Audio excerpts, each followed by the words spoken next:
कर्नाटक में कांग्रेस की जीत पर सचिन पायलट का बड़ा बयान। अशोक गहलोत को दी कैसी सलाह। अब ऐसा है, हम लोग 3-5 दिन धूप में चल रहे हैं, ये कोई बहुत बड़ी पीड़ा नहीं है। आप उस नौजवान की पीड़ा को समझो जो 1.5-2 साल मेहनत करे, जिसके माँ बाप उसके कोचिंग ट्यूशन के लिए पैसा इकट्ठा करें, किताब खरीदें, किराए के हॉस्टल में वो रहे, खाना पीना खर्च करे, 2 साल तैयारी के बाद वो पेपर लिखने जाए, पेपर लीक हो जाए और कैंसिल हो जाए, तो वो बेचारा बच्चा है, बच्ची ओवरेज हो जाए, उनके घर वालों पे क्या बीतती होगी। और जो पेपर लीक होता है ये करप्शन की वजह से लीक होता है ना। अगर किसी में पैसा है हो सकता है वो पेपर खरीद ले, लेकिन ये पूरी व्यवस्था को बदलना चाहिए। मूल चूक परिवर्तन जब तक हम नहीं करेंगे, इस पूरे इंस्टीट्यूशन को जो ये कार्टेल बना हुआ है उस पर प्रहार करना पड़ेगा ना, ताकि लोगों को विश्वास रहे कि हम अगर पेपर लिख रहे हैं, दे रहे हैं, इंटरव्यू दे रहे हैं, तो हम एक ट्रांसपेरेंट तरीके से दे रहे हैं। और विश्वसनीयता, क्रेडिबिलिटी और आस्था सिस्टम में बनी है नौजवानों की, ये बहुत इंपॉर्टेंट है। और ये करप्शन जो है, ये मैं तो बहुत पहले से कहता आया हूँ, खासकर पिछली गवर्नमेंट ने जो करप्शन इश्यूज हमने टेकअप किए थे उस पर हम प्रभावी कार्रवाई नहीं कर पाए, इसलिए उस पर कार्रवाई करने का समय आ गया है। सचिन, आपने करप्शन के मुद्दे पर कांग्रेस कर्नाटक में इतने भारी वोट से आई है, यही मुद्दा आप यहाँ उठा रहे हैं, क्या लगता है कि करप्शन वाकई एक बड़ा एक ऐसा टूल बन गया है कि जनता को? देखो, लोग इसकी चर्चा शायद ना करते हो, लेकिन ये हकीकत है कि करप्शन से मध्यम वर्ग, जो गरीब तबका, जो आम व्यक्ति है, जो बहुत पैसे वाले हैं उनको तो ज्यादा फर्क नहीं पड़ता होगा, लेकिन जिस व्यक्ति को पेट काट के बच्चों को पढ़ाना पड़ता है वो व्यक्ति जानता है कि दिहाड़ी क्या होती है, रोज पैसे कमा के चूल्हा जलाना क्या होता है। तो उन लोगों को करप्शन सबसे ज्यादा प्रभावित उनको करती है, इम्पैक्ट करती है। और कर्नाटक में हमने जो आरोप लगाया था बीजेपी सरकार के ऊपर, 40% कमीशन सरकार, भ्रष्ट सरकार, वो आरोप कहीं न कहीं सच लोगों ने माना, इसलिए कांग्रेस को भारी बहुमत दिया है। तो हमको जो विश्वास जनता का प्राप्त हुआ है वो हमारे जो करप्शन के एलिगेशंस थे और हमारी 5 गारंटीज थी उसको देखकर जनता ने दिया। अब हम जब सरकार बना रहे हैं तो हम लोगों को तो कार्रवाई करनी पड़ेगी ना, मुंबई सरकार के जो करप्शन इश्यूज थे उनको टेकअप करेंगे।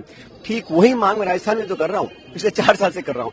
किसी कारणवश वो हम लोग उस पर कार्रवाई नहीं कर पाए हैं, उसके क्या कारण है मैं नहीं जानता हूं, लेकिन मेरी तरफ से कुछ लोग कहेंगे कि आपने एकदम से क्यों किया। मैं 1.5 साल से आग्रह कर रहा हूँ, चिट्ठी लिख रहा हूँ, निवेदन कर रहा हूँ, अनशन मैंने कर लिया, सारी मैंने पूरी कोशिश कर ली और मैं अब यात्रा निकाल रहा हूँ। भाई, पब्लिक की आवाज सबको सुननी पड़ती है, तो इसलिए जन समर्थन हमको मिल रहा है क्योंकि हमारे इश्यूज इंपॉर्टेंट है। सचिन, आखिरी सवाल है कि कांग्रेस जीत कर आई है, वहाँ उन्होंने ये कहा है कि वहाँ कांग्रेस एकजुट थी और तमाम जो नेता थे वहाँ पर भी इंटरफेयर काफी थे, लेकिन सबको कांग्रेस ने एकजुट किया।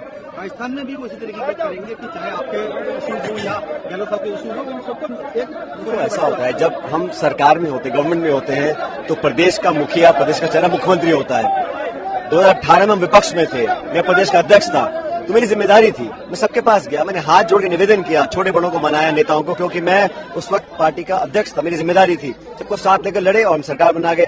हमारे पास 21 विधायक थे 2013 में, 5 साल तक सबको साथ लेकर चले, तभी तो हम कामयाब हो सके। अब जब सरकार बन जाती है तो प्रदेश का मुखिया चेहरा मुख्यमंत्री जी होते हैं हमेशा, तो मुझे लगता है हमें साथ मिलने करने की कार्रवाई करने की जरूरत है। वही एक तरीका है आगे ये परंपरा को तोड़ने का, 5 साल बीजेपी, 5 साल कांग्रेस। लेकिन जो इश्यूज हैं, जो हमने अपने मुंह से वादे किए लोगों को, मैंने भी किए, गहलोत साहब ने भी किए।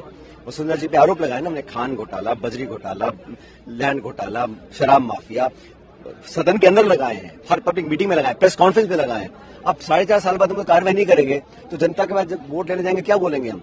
तो मेरा तो बड़ा सिंपल सा निवेदन है, मैंने कभी किसी के खिलाफ कुछ नहीं बोला, मैंने कभी किसी को गाली नहीं दी, कभी आरोप नहीं लगाया, कभी अपशब्द का प्रयोग नहीं किया, संयम और सीमित भाषा में हर एक का इश्यू को रखा है। तो ये तो काफी एलिगेशन लगे हैं, वो तो क्यों लग रहे हैं? आप समझो ना, मैं इशू उठा रहा हूँ करप्शन का, मैं उठा रहा हूँ पेपर लीक का, 3 साल तक नहीं लगा किसी ने भी। तो एलिगेशन लगाना बड़ा आसान बात है ना, क्योंकि मैं एलिगेशन लगा सकता हूँ आपके ऊपर, आप 5,000 करोड़ रुपए खा गए, उसका तो कोई तर्क नहीं है। एलिगेशन लगाने में कोई खर्च किसी का होता नहीं, लेकिन एलिगेशन लोग देखते हैं आपके एक्शंस क्या है। और 25 साल से इस प्रदेश में जो हो रहा है हम सब देख रहे हैं, 5 साल बीजेपी, 5 साल कांग्रेस, ऐसा क्यों?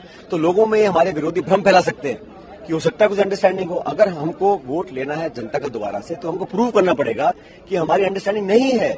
मैंने कभी ऐसा कहा ही नहीं है। अब लोग बेवजह सफाई दे रहे हैं, उसका तो मैं क्या कर सकता हूं?